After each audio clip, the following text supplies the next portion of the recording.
如果對我嚟講咧，可能係一份執着啦，即係要堅持我阿爺由我阿爺到而家咁多年呢個生意，要點樣去堅持落去咧？呢個就可能係我嘅精神咯。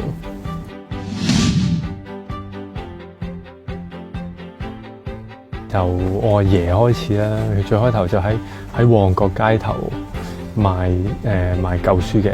雜誌啊，或者係連環圖啊，嗰時就會比較多嘅。咁一本本我睇嗰啲相就一本本夾晒喺埲牆啊咁樣咯，或者有個兜咁樣擺晒喺度俾啲人揀咁樣咯。喺大時代飾演過童年方展博嘅王寶龍，精神書局就係佢一份執着。書局由佢阿爺黃琛喺旺角做起，到北角，再嚟到西環，每次都係因為加租而被迫遷，亦都因為咁見證住呢幾十年嚟唔同地區有唔同文化。旺角嘅時候咧，就好多時有好多 uncle 啊，或者佢哋嗰啲朋友啊，咁樣就喺鋪頭入邊可能吹水啊，大家傾偈啊，甚至乎一齊叫外賣喺鋪頭食啊，好多時就係咁樣嘅。咁你問我，如果西環同北角最大分別係咩？可能或者西環就真係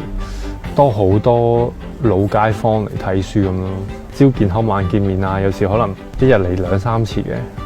因為可能喺呢頭住啊咁樣，食飯之前又落嚟傾兩句啊咁樣，有時甚至乎可能拎啲佢啲珍藏落嚟俾你睇啊，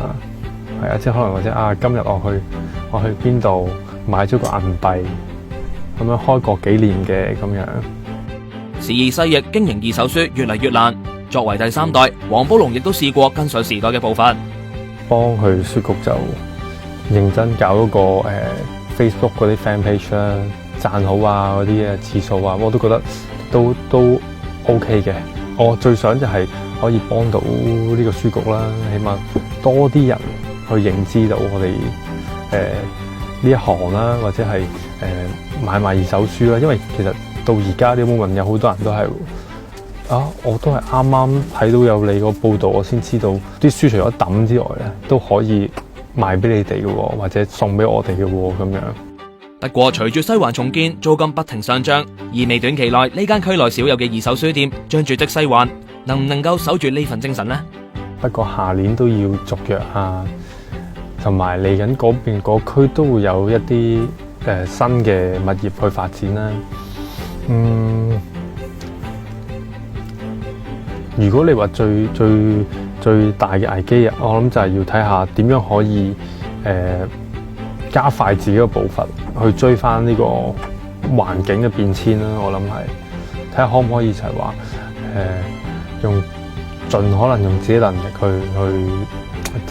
頂得住個租啊。